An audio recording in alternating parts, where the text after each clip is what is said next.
નમસ્કાર મિત્રો, ગુજરાતી વાર્તા સાંભળવા આવ્યા છો। ચાલો વાર્તાની શરૂઆત કરી। મીરા, મિહિર, આરવ, મિત અને આશી પાંચેય મિહિરની ઘરે અમિત સુધી પહોંચવાનો રસ્તો શોધવા ભેગા થાય છે। તો શું કોઈએ કંઈ વિચાર્યું આગળ શું કરવું તેમ? મિત વારાફરતી બધાની સામું જુએ છે। આગળ શું કરવું તે તો નથી વિચાર્યું, પણ મને એક વસ્તુ ખબર છે જે શાયદ આપણને ઉપયોગી થઈ શકે છે। આરવ બોલ્યો, શું? જલ્દી બોલ। મીરા સાથે સાથે બીજા બધા પણ આરવની વાત સાંભળવા કાન દઈને બેસી ગયા। અમિત દર વીકેન્ડે એટલે કે દર શનિવારે એક પબમાં જાય છે। તે ત્યાં જઈને આખી રાત દારૂ અને છોકરીઓની મજા માણે છે। ત્યાં બધાને જવાની પરમિશન મળતી નથી, ફક્ત તેના અમુક ખાસ લોકો જ જઈ શકે છે। અંદર પ્રવેશ મેળવવા માટે એક ખાસ નિશાન હાથમાં હોવું જરૂરી છે। તે જોઈને અને પૂરી ચેકિંગ કર્યા પછી જો તે લોકોને વિશ્વાસ આવે પછી જ અંદર જવાની મંજૂરી મળે છે। આરવે કહ્યું, તો જો ગમે તેમ કરીને આપણને અંદર જવા મળી જાય તો અમિત વિશે વધુ કાંઈક તો માહિતી મળી જ જશે। બની શકે કે રાધિકા વિશે પણ થોડી ઘણી ખબર પડી જાય। મિત બોલ્યો, ઓકે, ગ્રેટ, તો આપણે પણ ત્યાં જશું। શનિવાર કાલે જ છે। આરવે પોતાની વાત પૂરી કરી એ ભેગી મીરા બોલી પડી, ના ના, કાંઈ જરૂર નથી હો આપણે। મિહિરે તેને ના પાડી, જરૂર છે, ખાસ જરૂર છે। મીરા હવે જિદ્દે ચડી ગઈ, એ તારામાં બુદ્ધિ છે કે નહીં તે સાંભળ્યું નહીં? આરવે શું કીધું તે? ત્યાં એ લોકો કાંઈ તારા સ્વાગત માટે ઊભા નહીં હોય, હાથમાં તેનું નિશાન જોશે અને પછી જો એને ઓકે લાગશે તો અંદર જવા દેશે। એમાં પણ અમિતની નજર આપણી ઉપર છે જ, એટલે તું વગર વિચારીએ કાંઈ બોલમાં મારી માં? મિહિર મીરાને ખીજાઈને બોલ્યો। અને જો તે નિશાન આપણને મળી જાય તો? આશી બોલી, રાઈટ, એ તો હું કાલે જ ગમે તેમ કરીને મેળવી લઈશ, એની ચિંતા નહીં કરો। મિત બોલ્યો, હા તો પણ તે લોકો જોઈને જ ઓળખી જશે। આપણે કોઈ એંગલથી દારૂ પીવાવાળા કે તેની જેમ રંગરેલિયા મનાવવાવાળા નથી લાગતા। આરવે કહ્યું, હા ને મીરા અને આરવને તે ઓળખે છે, જો તેને જોઈ જશે તો કામ તમામ। મિહિર બોલ્યો, અરે પણ અંદર ખાલી હું અને મિત જ જશું, તે અમને તો ઓળખતો નથી। એમ પણ બધાનું એકસાથે જવું સેફ પણ નથી। તમે લોકો થોડા દૂર ઊભા રહેજો કે જેથી કોઈ તમને જોઈ ન શકે। અમે તમારા કોન્ટેક્ટમાં રહીશું અને જો કાંઈ પ્રોબ્લેમ થશે તો તરત તમને જાણ કરી દઈશું। આશીએ બધાને સમજાવ્યું, નોટ બેડ, માની ગયા હો બાકી મિત તને છોકરી પણ મગજવાળી ગોતી છે હું, મિહિરે મિતને કહ્યું અને પછી આશી તરફ જોઈને બોલ્યો, ડન આશી, એમ જ કરશું। પણ આરવ, તે પબ ક્યાં આવેલું છે તેની તને ખબર છે? મીરાએ આરવને પૂછ્યું। હું તો ત્યાં ક્યારેય ગયો નથી એટલે મેં જોયું તો નથી, પણ ક્યાં આવેલું છે તે ખબર છે। અહીંથી લગભગ 1.5 કલાકનો રસ્તો છે। આપણે શનિવારે રાત્રે 8 વાગે અહીંથી નીકળી જશું। ત્યાં પહોંચી હું, મીરા અને મિહિર થોડે દૂર એવી રીતે ઊભા રહીશું કે જેથી એ લોકોનું ધ્યાન ન પડે। લોકોની અવજવર શરૂ થાય પછી મિત અને આશી બંને જશે। જ્યારે અમિત આવશે ત્યારે અમે તમને ઇન્ફોર્મ કરી દઈશું। તે અંદર આવશે પછી બને ત્યાં સુધી તેનાથી દૂર રહીને જ જાણવાની કોશિશ કરજો અને જો તેમ કામ ન બને તો આશી, તારે સાંભળવું પડશે। જો તને કંઈ પ્રોબ્લેમ ન હોય તો? આરવે કહ્યું, અરે ડોન્ટ વરી, એ હું સંભાળી લઈશ। આશીએ કહ્યું, હા એવું તો એને બવ આવડે। મિત એમાં તો ફસાઈ ગયો। સાચી વાતને? મિહિર મિતની સામે આંખ મારતા બોલ્યો, હા હો, આ તું સાવ સાચું બોલ્યો। મિત બોલ્યો, તો હવે સહન કર। આશી હસતા હસતા બોલી, અને હા હજી એક વાત, મિત અને આશી, જો ત્યાં કોઈ પણ જાતનો ખતરો ઊભો થાય તો તમે બંને તરત ત્યાંથી નીકળી જજો અને તરત જ અમને જાણ કરી દેજો। ત્યાંથી થોડે દૂર આપણે ભેગા થઈશું અને સાથે જ નીકળી જશું। આરવ બોલ્યો, ઓકે, તો હવે શનિવારે એટલે કે કાલે જ રાતે 8 વાગ્યાથી આપણું મિશન સ્ટાર્ટ થશે। મીરાએ કહ્યું, ઓકે। બધા એકસાથે બોલ્યા, આરવ, તને અમિત વિશેની માહિતી કઈ રીતે મળી? મિતે પૂછ્યું। દુશ્મન કો હરાને સે પહેલે ઉસકે બારે में जान लेना चाहिए, आधा खेल उधर ही खत्म हो जाता है, इसलिए मैंने भी उसकी थोड़ी बहुत जासूसी कर रखी है। આરવ જાણે ફિલ્મમાં કોઈ હીરો બોલી રહ્યો હોય એવા અંદાજમાં બોલ્યો, વાહ વાહ, મૂવી તો અહીં જ ચાલુ થઈ ગયું, ચાલો બધા જોઈએ। મિહિર મસ્તી કરતા કરતા બોલ્યો, એ થિયેટરને અત્યારે બંધ કરો અને અમને જવા દો, હજી મારે કાલ બપોર સુધીમાં એન્ટ્રી માટેની ટિકિટનો બંદોબસ્ત કરવાનો છે। મિત બોલ્યો, પહેલા મૂવીને હવે આ ટિકિટ ક્યાંથી આવી? મીરા બોલી, હાથનું પેલું નિશાન હવે. મિહિર મીરાની માથે ટપલી મારતા બોલ્યો. હા તો એમ સીધું બોલ ને. મીરા મિહિરને ખીજાઈને બોલી. પણ લે, મને શું ખીજાય છે? હું કાની નો તો બોલ્યો. મિહિરે સામે દલીલ કરી. મીત અને આશી તેમને ઝઘડો કરતા જોઈ હસી રહ્યા હતા. આશી સાચે હું, મિહિરનો મીરા માટેનો પ્રેમ પહેલા જેવો જ છે. ભલે તે અત્યારે ઘણા સમય પછી મળ્યા પણ હજુ મિહિરનો પ્રેમ સહેજ પણ ઘટ્યો નથી. મિહિર અહીં આવ્યો ત્યારથી તેને ઓળખું છું. તેની આટલી નજીક મીરા સિવાય કોઈ પણ છોકરી આવી નથી. અને મિહિર પણ તે બધાથી દૂર જ રહ્યો છે. મીતે ધીમેથી આશીને કહ્યું. હા પણ મીત, મિહિર તો મીરાને પ્રેમ કરે જ છે. પણ મીરા મિહિરને કરે છે? તેણે હજુ સુધીમાં કંઈ કહ્યું? આશીએ પૂછ્યું. આમાં હવે કહેવાની ક્યાં જરૂર લાગે જ છે. બધું સાફ સાફ દેખાય જ છે. તેના ઝઘડામાં પણ તેમનો એકબીજા માટેનો પ્રેમ દેખાય છે. અને સમય આવશે ત્યારે કહી પણ દેશે. થોડો સમય જશે ત્યાં મીરાને પણ મિહિર માટે રહેલી પોતાની લાગણીનો અનુભવ થઈ જશે. મીત બોલ્યો. મીત અને આશી ધીમે ધીમે વાતો કરી રહ્યા હતા ત્યાં આરવ મિહિર અને મીરાને ઝઘડતા જોઈને બોલ્યો. તમે હવે ફરીથી ઝઘડો શરૂ કરો એ પેલા અમે જઈએ હવે. લે, મીત અને આશીનું તો સમજ્યા પણ તારે ક્યાં જવું છે? મિહિરે પૂછ્યું. હા આરવ, તારે તો અહીં જ રહેવાનું છે. મીરાએ કહ્યું. નહીં, અત્યાર સુધીમાં તો અમિતને પણ ખબર પડી ગઈ હશે કે હું ભાગી ગયો છું. જો તેના માણસો મને શોધતા શોધતા અહીં પહોંચી જશે તો તમે પણ મુશ્કેલીમાં મુકાઈ જશો. પછી રાધિકાને શોધવામાં વધુ પ્રોબ્લેમ આવશે. અને પાછું અમિતની તો ખબર જ છે. એ ગમે ત્યારે ગમે તે કરી શકે છે. એટલા માટે મારું અહીંયા રહેવું આપણા કોઈ માટે સેફ નથી. આરવ બોલ્યો. હા, આરવની વાત તો સાચી છે. આશી બોલી. પણ તો તું ક્યાં રહીશ? મીરાએ પૂછ્યું. અરે અહીં મારો મિત્ર રહે જ છે ને. ત્યાં જ રોકાઈ જઈશ. એમાં શું? આરવ બોલ્યો. ના ના, આરવ, તું મારી સાથે આવતો રે. એમ પણ મારા પપ્પા ઘરે છે નહીં અને મારા ઘરે સિક્યોરિટી પણ છે. તું ત્યાં સેફ રહીશ અને મને પણ થોડી મદદ થઈ જશે. મીતે કહ્યું. હા આરવ, એ વધુ સારું રહેશે. મિહિર બોલ્યો.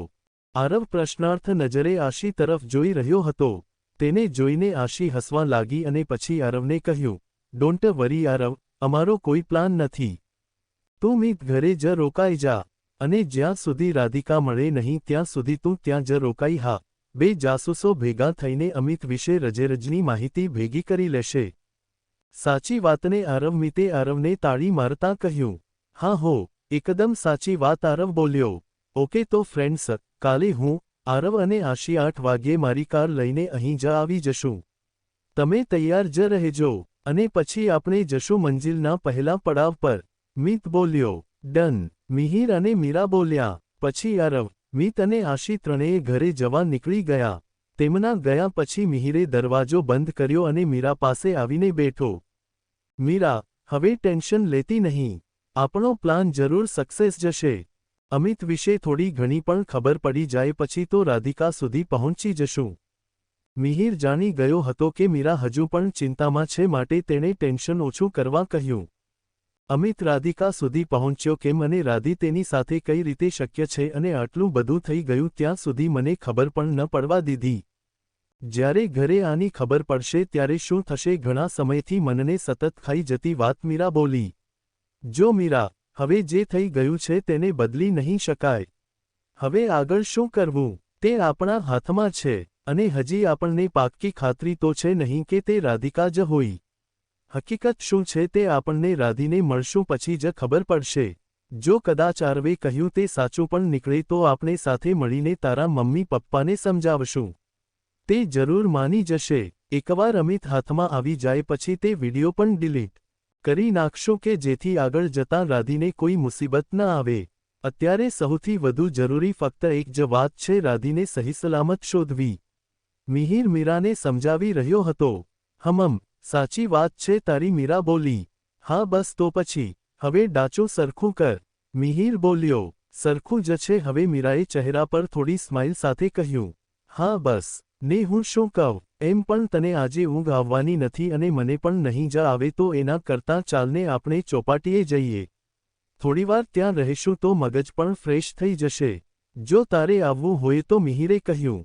પણ આપણે બહાર જશું તો કોઈ પ્રોબ્લેમ તો નહીં થાય ને? મીરા અમિત અને તેના માણસો વિશે વિચારતા બોલી. ના રે ના, બહુ ડરી ડરીને ન જીવાય. એમ પણ રાત્રે ક્યાં તે દરિયે આપણને શોધવા આવવાના છે.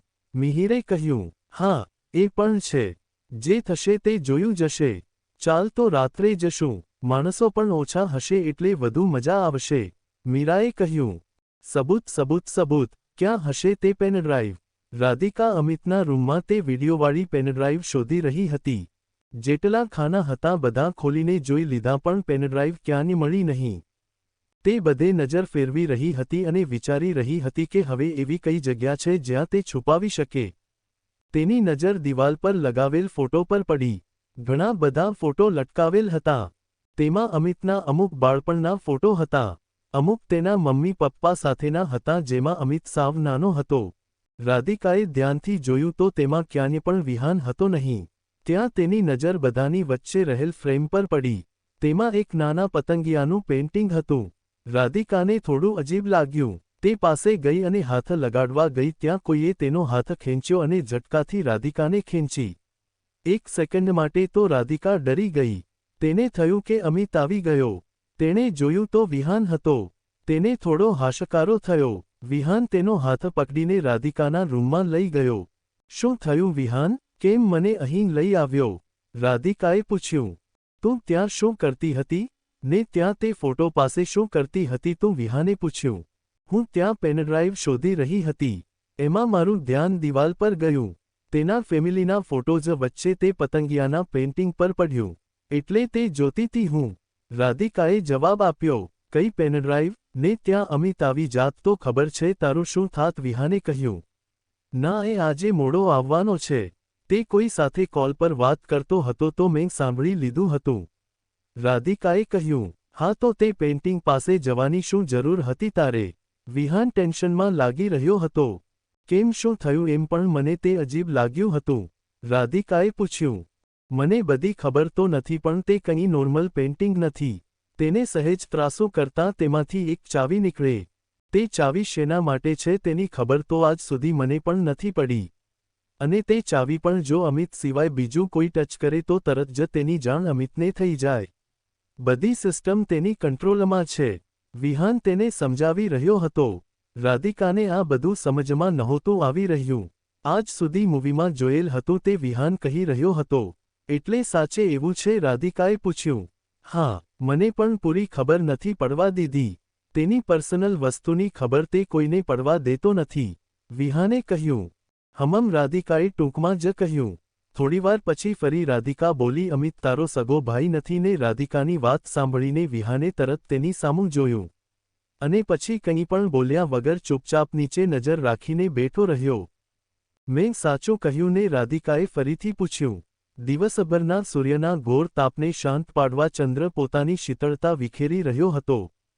દરિયો પણ જાણે આખો દિવસ ઉછળીને શાંત ન થયો એમ તેમાં મોટા મોટા મોજા ઉછાળી રહ્યો હતો.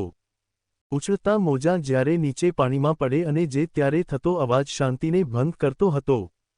પણ તે અવાજમાં પણ એક અજીબ પ્રકારની શાંતિ અનુભવાઈ રહી હતી. મીરા અને મિહિર પણ તે શાંતિનો અનુભવ કરી રહ્યા હતા. ચિંતા અને તણાવભર્યા દિવસો પછી આજે અહીં આવીને મન એકદમ શાંત થઈ ગયું હતું. આજુબાજુ બહુ માણસો પણ હતા નહીં. અમુક કપલ હતા જે હાથમાં હાથ નાખીને બેસેલા હતા. તો તેનાથી વિરુદ્ધ કોઈ વડી સાવ એકલું રહેવા અહીં આવેલ હતું. પણ એ બધાથી દૂર મીરા અને મિહિર બેઠા હતા અને ઉછળતા મોજાને જોઈને પોતાના મનમાં ઉછળી રહેલ વિચારોનું તોફાન શાંત પાડવાની કોશિશમાં લાગેલા હતા. અહીં આવીને મજા આવીને મિહિરે મીરાના ચહેરા તરફ જોઈને કહ્યું. હા, આજે ઘણા સમય પછી પ્રકૃતિને નિહાળવાનો મોકો મળ્યો. મીરાએ કહ્યું. થોડીવાર સુધી બંને ચૂપ જ રહ્યા. મીરાના મનમાં એક વાત આવતાં તેણે મિહિરને કહ્યું. મિહિર, તને ખબર છે હું ઘરેથી તો જતી રહી હતી પણ દહેરાદૂનમાં રહીને પણ પોતાની જાતને સાવ એકલી મહેસૂસ કરી રહી હતી. મારી પાસે એવું કોઈ જ નહોતું કે જેને હું મારા મનની વાત શેર કરી શકું. બધું એકલાને એકલા સહન કરતી રહી અને તેમાં જ મેં ખુદને ખોઈ દીધી. પણ જ્યારથી તું આવ્યો ત્યારથી મને કોઈ પોતાનું મળી ગયું હોય તેવું લાગે છે. તું મારી બધી વાતને વગર કહે સમજી જાય છે. તું ન હોત તો કદાચ હું આજે મારી બહેનની આટલી નજીક ન પહોંચી શકી હોત. હરેક મુસીબતમાં તું મારી સાથે રહે છે અને મને પણ તારી સાથે રહેવું, તારી સાથે સમય પસાર કરવો ગમે છે. ખબર નહીં કેમ પણ બસ તારા આવ્યા પછી દિલની એક ખાલી જગ્યા જાણે ભરાઈ ગઈ હોય તેવું લાગે છે. તું મારી સૌથી ક્લોઝ ફ્રેન્ડ છે અને આપણે તો નાના હતા ત્યારથી એકબીજાને ઓળખીએ છીએ. હું હંમેશા તારી સાથે જ છું. મને પણ તારી સાથે સમય પસાર કરવો ગમે છે. તું જ્યારે કહ્યા વિના જતી રહી હતી એ પછીના દિવસો મેં કેમ કાઢ્યા એ કદાચ તું વિચારી પણ ન શકે. પણ હવે તો તું મારી સાથે છો, મારી પાસે છો. હવે ફરીથી તને ક્યાંય જવા નહીં દઉં. મિહિરે મીરાના હાથ પર પોતાનો હાથ રાખ્યો અને મીરા તરફ જોયું. તેની આંખો ઘણું બધું કહી રહી હતી જે કદાચ તે કહી નહોતી શકતી. મિહિર તેને મહેસૂસ કરી રહ્યો હતો. મિહિર, મીરા અચાનક બોલી. હા બોલને, શું થયું? મિહિરે પૂછ્યું. વધુ આવતા ભાગમાં આવી જ સ્ટોરી સાંભળવા માટે ચેનલને સબસ્ક્રાઇબ અને વિડીયોને લાઇક કરજો મિત્રો. ધન્યવાદ.